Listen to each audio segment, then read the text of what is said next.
The 218 margin has been cleared. There are 224 yeas, 11 nays among the Republicans, and not a single yay from the Democratic side, 187 nays. That means that this bill has the votes to carry, but as we pointed out earlier, it is not official. There can be some last-minute jockeying and what they call pairing of votes. Wouldn't really come into play here. But you got to wait for the gavel to come down. There's 49 seconds left. Interesting. 11 nay votes. Yeah, the SALT Republican vote looks those are very the blue small. state. Those have got to be the blue state Republicans. But it's a lot smaller Steve than Liesman, and we're going to wait for the gavel to Tyler's point. What I don't understand about, I have not read the bill. Most of America has not read the bill. 99.9% of the population has not read the bill, but yet they're commenting on it.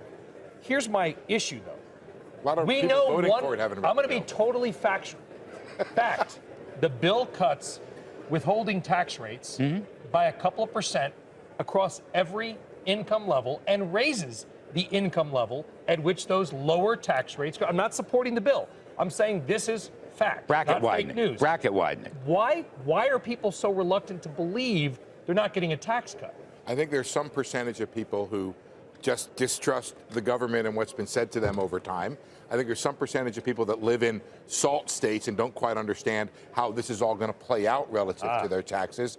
And I think there's also been a lot of confusion. This thing has gone back and forth many times. Honestly, we polled December 10th through the 13th, I believe. What was the state of the tax bill versus the way it is now? You talk to congressmen who don't know what the brackets are, Brian. Why would you expect the American public to know what the brackets are? But the bill came out. This is unusual. The conference reported, in my opinion at least, a much better tax bill than the original Senate In some House ways, bill. they got rid of some of the things that were the most objectionable. Particularly about the graduate students. Yes. That was very important. The medical expenses, And the I think, small were important. business stuff is pretty darn good. I agree. Relative to what it was, I believe it to be a better bill. Now, I was talking to a lot of economists, Brian, who thought it was a terrible bill on the individual side. At the same time, while they supported some, if not the entire corporate tax cut. And I think that really describes the economics community. They believe in the idea of cutting corporate taxes. Terrible for the individuals, but to the point where it's a detriment to the economy? Or is a net result because the business side is so good that it's still a positive? Let me explain what economists look at this. I think Larry's point of view is widely shared, but not entirely shared in the sense that lower taxes are better. Simplified taxes, fewer tax breaks. Economists love the efficiency of that. I think there's a return to the economy. I think most people agree the bill failed in that regard. It's still many deductions out there, and there's still a very complicated tax system that has the government allocating resources in a lot of different ways. It did well on the corporate tax side, not as well on the efficiency side that it could have provided.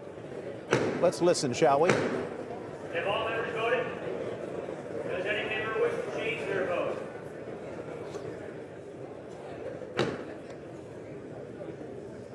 Speaker's gaveled the House back to order. The votes are tallied there, 227 to 203 nay votes. We are awaiting now the official pronouncement from the Speaker, from the chair. On this vote, the yeas are 227 and the nays are 203. The conference report is adopted without objection. The motion to reconsider is laid upon the table. And there goes the gavel falling to the floor as Speaker Ryan and the members of his GOP caucus applaud the passage of the biggest tax cut and revision since 1986. Hey there, thanks for checking out CNBC on YouTube. Be sure to subscribe to stay up to date on all of the day's biggest stories. You can also click on any of the videos around me to watch the latest from CNBC. Thanks for watching.